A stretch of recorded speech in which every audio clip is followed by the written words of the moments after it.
Help! Help! Somebody help me, please. When is the last time you raised your hand, made a phone call, typed an email, sent a text, threw your hands up, and asked for help? I remember when I first launched my private practice as a therapist. One of the first things I did was hire a consultant who specialized in marketing because I knew that I was a licensed marriage and family therapist. I had all this clinical training and background. I was ready to be in private practice. The W-2 route just wasn't a good fit for me. But going into the world of small business, I just didn't know what I didn't know. And frankly, I still don't know what I don't know. Every day is a new learning experience with new challenges and opportunities. But I remember when I started, one of the first moves I made was to hire a consultant. And the investment at the time was about $2,500. And that was a big deal because, I had what I had and I wanted to steward my resources well. And I really believed that by investing that $2,500 with this marketing consultant, this person was going to help me with my marketing. And he did. In fact, I will recommend him to others who are in small business and looking for somebody who can help you in your marketing and sales for high ticket offers. The gentleman's name is Kent Van Ho. So Kent, if you're out there and you're watching this, I want to thank you for being there for me, reaching out to me via LinkedIn when I got started. I still refer back to many of the lessons that you taught me about marketing as an entrepreneur. But here's the thing, y'all. When I made that investment and I began working with Kent Van Ho on my marketing for my practice, I remember confiding in someone who was not a therapist. They had a different professional background. They didn't fully understand my situation, and they just weren't as committed to my practice and its growth and success as I was, obviously, because it's not their license, it's not their practice, it's not their life. So they had their own perspective. And what I learned from that is that when you decide to build your business and invest in your business and you make certain moves, you want to be smart about who you talk to about your investments. Because I remember it like it was yesterday, feeling like the person I shared this information with, which at the time I was excited about it. I was energized about it. I was sharing it like, look, man, I made an investment in my business and it's going to help me move things forward. And I remember the way it was received was not the way I had hoped. I had the humility to ask for help. Help came. I got the help. And when I shared what I thought was good news about the help I was taking advantage of, I confided in someone who just did not understand my need, my pain, or my vision.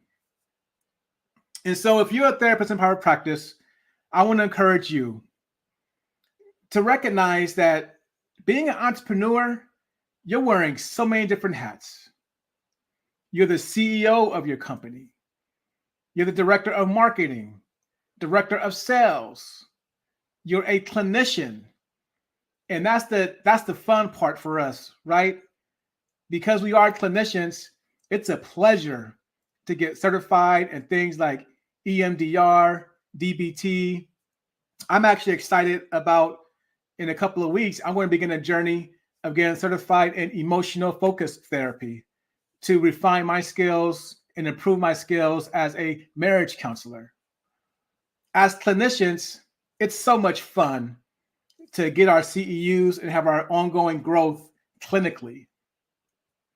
But I want to talk to you about not just investing in yourself clinically, because if you're a therapist in private practice, most likely you may have more than one certification. It's so common in our industry to have this imposter syndrome and to feel like we have a duty and an obligation, like to keep getting 7, 8, 9 certifications to feel like you're good enough.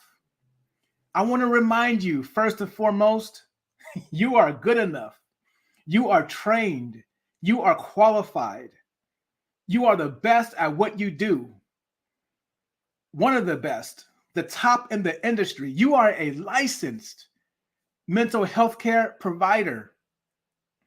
You've gotten more than 3,000 hours clinically supervised. You have a ton of experience, breadth and depth to who you are, personally and professionally. You have your own life story, your own life journey. There's so much value that you offer to the marketplace as a licensed mental health care provider in private practice. So if you're out there and you're telling yourself you have to get one more certification to feel qualified, to feel trained, I want you to know that's not true. Get the certification because you're committed to growth and development, and you want to be pursuing the highest level of excellence. You want to provide the highest level of care to your clients. You want to be a good steward and responsible. Do it for those reasons. Don't do it because internally you have this belief that you're not good enough. So anyway, back to the story here about when I asked for help and the help came. It was a game changer. And with this being my 4th year in private practice, and now having a practice where my company generates thousands of dollars with one client. For those of you who don't know my story, I share how I've gone from being with a tech company getting paid $25 to having a private pay fee of $150 to going to $250 to now offering therapy packages where the clients I work with are investing in their marriage, they're investing in their mental health and wellness at high levels. And it's so much more fun for me because it allows me to carry a smaller caseload, to be more present and engaged with those who are my assignment. I love my clients love me. It's a great partnership. Great fit for them and for me. So as we wrap up here, I just want to encourage you that it's okay for you to ask for help. You can ask for help with working on your mindset, because your mindset as an entrepreneur, it's a game changer. Your mindset, for better or worse, can change the trajectory of your life and practice.